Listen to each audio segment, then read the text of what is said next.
Assalamualaikum warahmatullahi wabarakatuh. Perkenalkan, kami dari kelompok 2, saya Putri Herliana dan teman saya Mahrida. Di sini kami ingin mempresentasikan hasil kerja kelompok kami tentang sejarah dan perkembangan media pembelajaran. Apa sih media pembelajaran? Media pembelajaran adalah keseluruhan sumber yang diperlukan untuk melakukan komunikasi dengan orang yang sedang belajar. Hal tersebut dapat berarti perangkat keras dan perangkat lunak yang digunakan pada perangkat keras yang digunakan untuk memahamkan peserta didik. Sejarah lahirnya media pembelajaran. Mulanya media hanya dianggap sebagai alat bantu mengajar. Alat bantu yang dipakai adalah alat bantu visual, misalnya model, objek, dan alat-alat lain yang dapat memberikan pengalaman konkret, motivasi belajar, serta mempertinggi daya serap atau retensi belajar. Namun pada saat itu, perkembangan ilmu pengetahuan belum terlalu pesat seperti sekarang. Kompleksitas materi pembelajaran masih rendah. Alat bantu visual yang ada waktu itu kurang memperhatikan aspek desain, pengembangan pembelajaran, produksi, dan evaluasinya. Padahal pembuatan sebuah media membutuhkan sebuah tahap analisis, desain, pengembangan, hingga evaluasi. Bermacam peralatan dapat digunakan oleh guru untuk menyampaikan materi pembelajaran kepada siswa melalui penglihatan dan pendengaran untuk menghindari verbalisme yang masih mungkin terjadi kalau hanya digunakan alat bantu visual semata. Untuk memahami peranan media dalam proses mendapatkan pengalaman belajar bagi siswa, Edgar Dale melukiskannya dalam sebuah kerucut yang kemudian dinamakan kerucut pengalaman Edgar Dale. Kerucut pengalaman ini dianut secara luas untuk menentukan alat bantu atau media apa yang sesuai agar siswa memperoleh pengalaman belajar secara mudah. Kerucut pengalaman yang dikemukakan oleh Edgar Dale itu memberikan gambaran bahwa pengalaman belajar yang diperoleh siswa dapat melalui proses perbuatan atau mengalami sendiri apa yang dipelajari, proses mengamati dan mendengarkan melalui media tertentu, dan proses mendengarkan melalui bahasa. Perkembangan media pembelajaran di Indonesia. Saat ini perkembangan teknologi komunikasi di Indonesia berasal dari berbagai pihak dan elemen masyarakat. Bukan juga hanya berasal dari internet, tetapi banyak faktor lain yang menyebabkan perkembangan teknologi komunikasi di Indonesia. Beberapa faktor lain itu adalah menggunakan berbagai alat elektronik lain seperti smartphone, PC, atau laptop, berbagai acara dari media elektronik seperti televisi dan radio, media cetak, dan lainnya.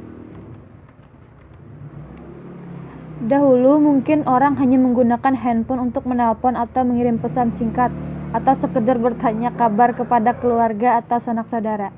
Namun saat ini, handphone tidak hanya berfungsi sebagai media untuk menelpon atau mengirim pesan saja, melainkan sudah menjadi sebuah komputer mini yang dapat memiliki banyak fungsi. Berbagai macam handphone yang beredar saat ini sudah merupakan jenis smartphone yang memiliki banyak fitur tambahan beserta kegunaan masing-masing.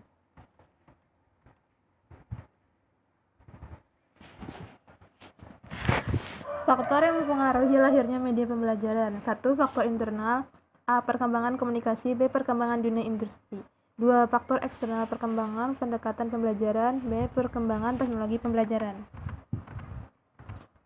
Media tradisional dan media modern. Pengertian media tradisional. Dongeng adalah salah satu media tradisional yang pernah populer di Indonesia. Pada masa silam, kesempatan untuk mendengarkan dongeng tersebut selalu ada karena merupakan bagian dari kebudayaan lisan di Indonesia. Bagi para ibu, mendongeng merupakan cara berkomunikasi dengan putra-putri mereka, terutama untuk menanamkan nilai-nilai sosial yang diturunkan dari generasi ke generasi. Di berbagai daerah di Indonesia, media komunikasi tradisional tampil dalam berbagai bentuk nasibah sejalan dengan variasi kebudayaan yang ada di daerah-daerah tertentu. Ragam media tradisional: cerita rakyat, ungkapan rakyat, puisi rakyat, nyanyian rakyat, teater rakyat, gerak isyarat, alat pengingat, dan alat bunyi-bunyian. Fungsi media tradisional sebagai alat pendidik, contohnya adalah cerita bawang merah dan bawang putih. Cerita ini mendidik masyarakat bahwa jika orang jujur itu baik pada orang lain dan sabar akan mendapat imbalan yang layak. sebagai alat paksaan dan pengendalian sosial agar norma-norma masyarakat dipatuhi. Cerita katak yang congkak dapat dimaknai sebagai alat pemaksa dan pengendalian sosial. Terdapat norma dan nilai masyarakat. Cerita ini menyindir kepada orang yang banyak bicara namun sedikit kerja. Media masa modern, ciri-cirinya: 1. Sumber dapat mentransmisikan pesannya kepada banyak penerima. 2. Isi pesan tidak hanya disediakan oleh lembaga atau organisasi namun juga oleh individual. 3. Tidak ada perantara, interaksi terjadi pada individu. 4. Komunikasi mengalir ke dalam. 5. Penerima yang menentukan waktu interaksi. Majalah online atau media buku. Majalah atau media online seperti yang telah dijelaskan memiliki jangkauan cepat dan luas dengan interaksi yang sangat tinggi antara khalayak dan media. Kelebihan majalah online ini semakin dipercaya dengan sifatnya yang bebas waktu, mutakhir karena dapat diupdate secara biaya distribusi yang sangat minim, bahkan pengaksesannya terkadang tanpa biaya.